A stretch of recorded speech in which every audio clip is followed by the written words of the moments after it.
श्रृंगार करना चाहिए। हम तो एक पुस्तक में पढ़ रहे थे, किताब में उसमें लिखा था कि महिला के मस्तक पर जितना अच्छा सिंदूर लगा होता है, माने जितना गाढ़ा होता है, उतनी उसकी पति की उम्र बढ़ती है। तभी देखना, अभी तो नहीं, एक बहुत अच्छा त्योहार अब अपने कानपुर में भी होने लगा है, छठी मैया का त्योहार। पूर्वांचल वाले करते थे पहले, बिहारी पूर्वांचल, अब अपने यहाँ भी होने लगा है। देखा नदी के किनारे और नहर के किनारे खूब घाट बन गए, बड़े अच्छा है त्योहार। उसमें क्या होता है, वहाँ की महिलाओं को देखना, कभी सिंदूर कहाँ से लगाती वो लोग, यहाँ से लेके इतना गाढ़ा सिंदूर भरती है। आप लोग कैसे लगाती हो? कुछ तो बहने बता दें, ऐसे बाल करके धीरे से एक लाइन ऐसी खींच लेते हो, फिर ऐसे दबा लेते, को जाने न पावे कि सिंदूर लगे। क्या दिखाना चाहते, क्या बताना चाहते हैं? क्या इसके करने से आपको कुछ मिल गया है कि आप समाज में दिखाना चाहते कि अभी हमारा विवाह नहीं हुआ है? वो हमारे बागेश्वर भैया ने हमारे वो बात एक बार कही थी ना, आपने देखा होगा वीडियो के, प्लाट खाली है, रजिस्ट्री लायक है कि नहीं। हमने उस बात पर फिर चिंतन किया, फिर हमने यहाँ से वीडियो उनको भेजा था, उन्होंने भी चलवाया अपने चैनल पर, हमने भी चलाया। तो हमने उस बात को प्रूव किया कि श्रृंगार महिला के जीवन में कितना जरूरी है। ये मस्तक पर अगर महिला के सिंदूर लगा है तो साधारण उसके पति की मृत्यु नहीं हो सकती।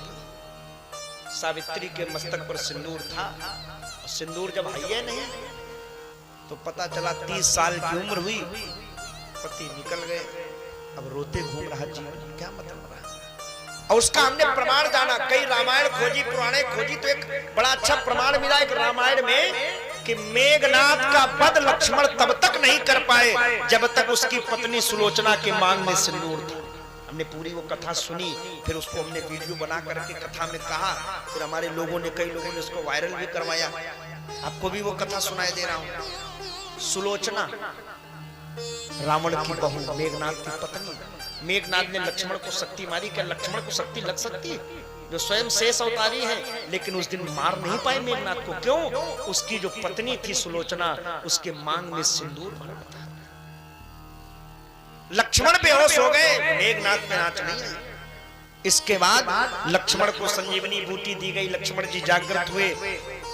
तो मेघनाथ ने जब जाना कि लक्ष्मण फिर से जीवित हो गए हैं, तो मेघनाथ अपने लंका की जो कुल देवी थी निकुंभला मैया, उनके दरबार में गया और वहां जाकर के वो यज्ञ करने लगा। मेघनाथ जब करई अपावन, यज्ञ करने लगा, बलि देने लगा, यज्ञ में तांत्रिक यज्ञ करने लगा।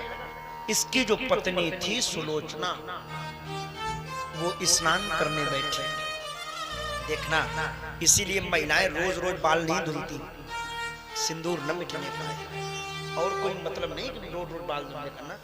और जिस दिन बाल धुलेंगी, नियम है उस दिन सारा श्रृंगार करना चाहिए। सुलोचना स्नान करने गई और जैसे सर से स्नान किया, उसका सिंदूर धुला।